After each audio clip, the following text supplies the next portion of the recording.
Welcome back. It's me again. Get to see my face this time for whatever it's worth. Hope you enjoy.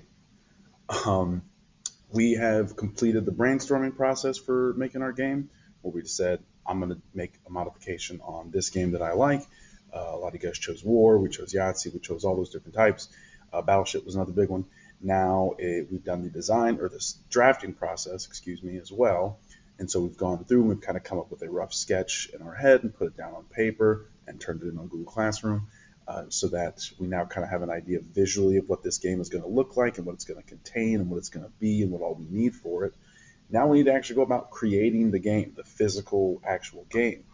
And I'm going to kind of walk you through what that looks like. You've got a lot of options here for what this will end up being, and it's all with Google. So I've got a new folder here, just dummy game, because this is just a fake game. It's not really a fake game. I actually do plan on making this one day, just, who knows when.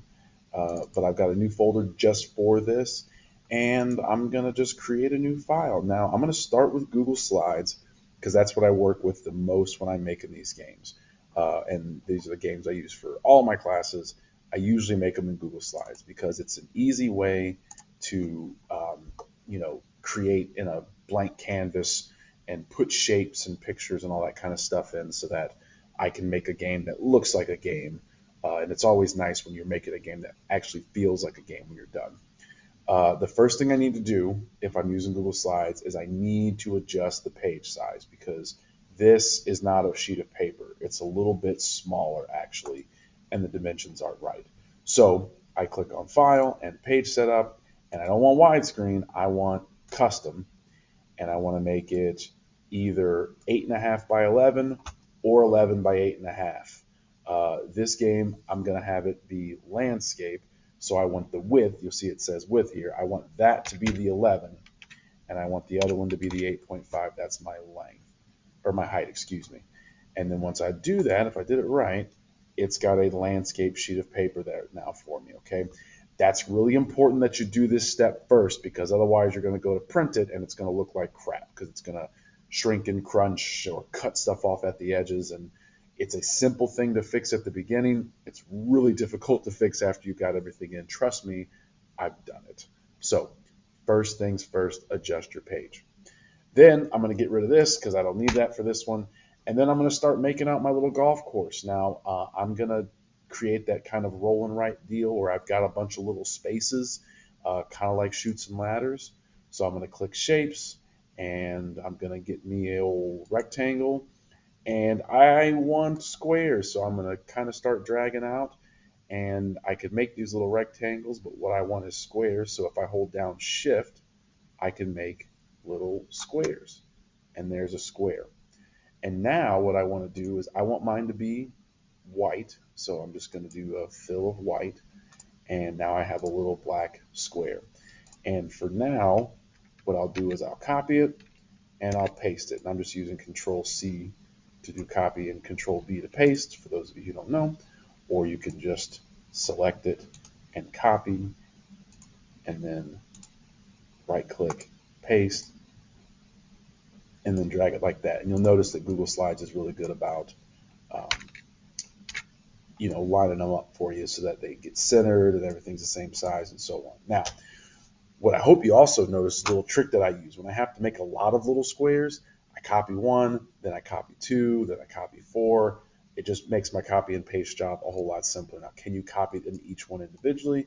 Of course you can, but for my first little course here, I'm just going to do like that. Now, I mentioned that this is a golf game, and golfs are played on green. So I'm going to select all these again, and I'm going to make them this kind of light green.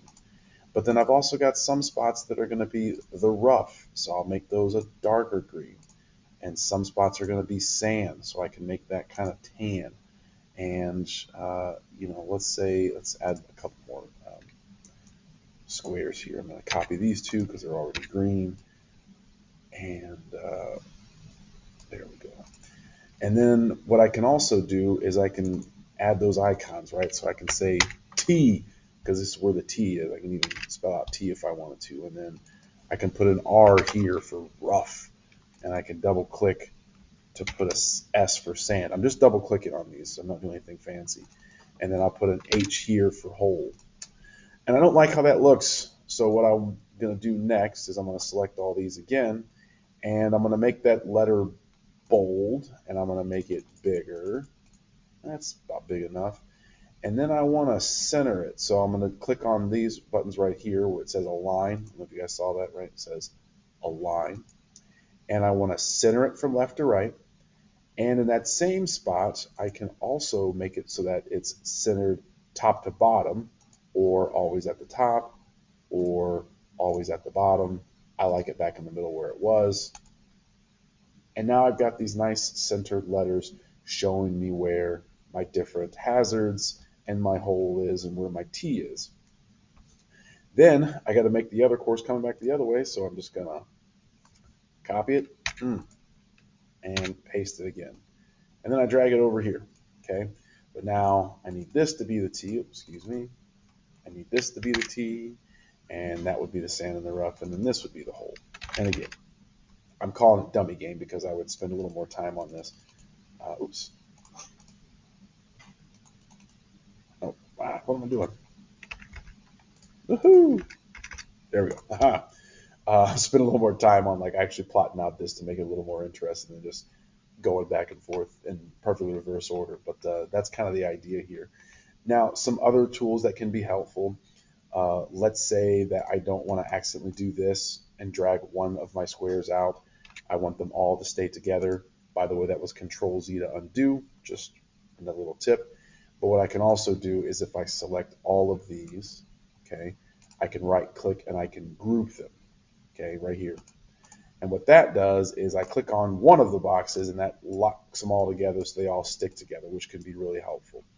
I might also decide I want to rotate them, right? Make the course kind of go, ooh, ooh, ooh, do a little zigzag action. I can do that if I like. What are some other things I do a lot? Oh, I know, I add images. So I'm going to show you guys a website. You're going to want to pause the video and write this one down.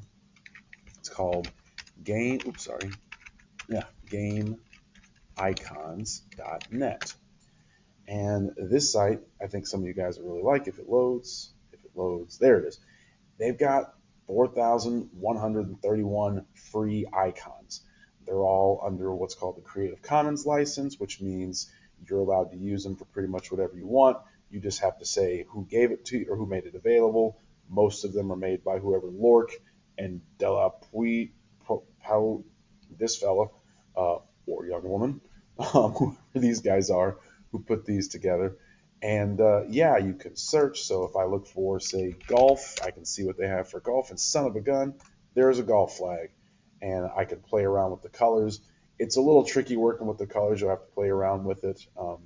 You have to switch whether you're working with the background or the foreground. So right now my foreground is black and my background is none, I think. Yes, it's none. I can put it as a gradient and then make it green. Maybe there we go. Click there. Now it's green. So now I've got a green background with a black flag, which is kind of nice because I can then download this as a PNG, maybe, and it shows up here. And then I come back over to my presentation and I bring in the golf flag. It's going to be too big, but I can shrink it down and I can use that now instead of an H. Let's do it here. Make it a little easier. Pow, see? And now that becomes my new square. And I have a little flag hole with a little golf ball right there for it. How neat is that? And it was totally free. Okay? So this is a wonderful site that you guys who are looking to go above and beyond, get all those creativity points. GameIcons.net has all kinds of stuff that you can use for those of you who want to go ahead and add some kind of a theme to your game. Mine is themed after golf. Yahtzee has no theme, but some of you got to play that Settlers of Catan game with dice, and it's just Yahtzee with a theme. So if you want to add a theme and say, well, yeah, my game is just Yahtzee with 6 dice, but now it's about football, or I don't know what it would be about with that, but you can add those little elements to it if you feel so inclined. Now, that's the rough cut version of what we're going to do if you're using Google Slides. If, say, I want to make my scorecard, which we talked about in one of the previous video, I might do that in Google Docs. So if I create a Google Doc, Here, I just want a simple table, really. I might want to decide to add some graphics and stuff later. I'll keep my scorecard as what we call portrait, although if I want to go landscape, it's just page setup. And this is a little easier. You just click on landscape. You don't have to type in the dimensions. And now it's landscape. Actually, let's do landscape. I like it. And then I'm going to insert a table. And let's see, on my table, let's see, I know I've got 9 holes. So let's make it 10 across and 3 deep, because I'll need to label it right. And so I can say hole and score on the hole, and then total can be on the bottom so that players can keep track of how much they score in each hole and how much they have overall. And then it's hole 1, tab 2, tab 3. Okay, and then I would leave these blank, mess around with some fonts, right? Tahoma and bold, and select all these. Tahoma again, bold, bigger, centered. Do all that stuff we did in the previous. All the controls are all still the same. Vertical alignment's a little trickier on Google Docs. I don't even know actually if you can do it. I don't think you can. It's not easy, but here it's easy enough if you need to, space it out and type it in the middle. And you guys can kind of intuit that one. But yeah, so I have it here. If I need to adjust, make my cells a little skinnier, I can highlight them all, and then now they're all this big, which gives me some more space over here. If I just want to adjust one, make that one smaller. Ugh, that looks gross. I want to put them back. You can highlight them all again, and you can right-click, and you have some really neat tools here where I can merge them all into one cell, which sometimes is useful. Sorting the table can be helpful, although I don't think we need to do that too much. But here's the one I'm looking for. I want to distribute the columns because right now I've got this real skinny one and this real wide one, and it turns out I don't want that. So if I click on distribute columns, it makes every column the same width. And if I say I want these to all be the same, but I want this one to be bigger, I make that one this big, and then I kind of stretch this one over more so I have more space. Select all these guys that I want to be the same, right click, distribute columns, and now these are all this size, but this one is the size that I made it separately. Just some neat little tricks that you can use as well. Again, if I want to insert a picture, I can do the same thing I did before, right? Download it. A little more work to put these in. I usually like, oops, not that one. I usually like in front of text. Makes it a little easier to deal with. Let's put it into the table, which I don't like. One more reason I like to use slides more than docs. Working with images is a little easier in slides. But yeah, now I can move it around wherever I want without that. I like Google Slides. But yeah, that's the idea on using Google Docs to kind of create your things for this. Also really nice in Google Docs and Slides as well is you can insert, wait, no, you can't do text boxes. But if I come over to here, and let's say I wanted to include a short bit in my board that explains, the rules or scoring rules, right? I can just type that right in with a text box and put that here, type. I can put a little border around it. I get the border weight here. It's usually set at 0, so if I turn it to 3 pixels, now I've got a nice little black border there I can use. And yeah, I mean, I can also treat this as a box, so if I want to make it colored or change the color of the box, I can do all that stuff. You can draw lines. Slides is my preferred method. Now, could you mess around with Google Sheets? Yes. Can't tell by my face, it's not my favorite to use for this kind of thing, but it can be done. But honestly, the table in a Google Doc, it's probably going to be a lot easier to work with, kind of free you up to do some of the other stuff that you'll likely need to do.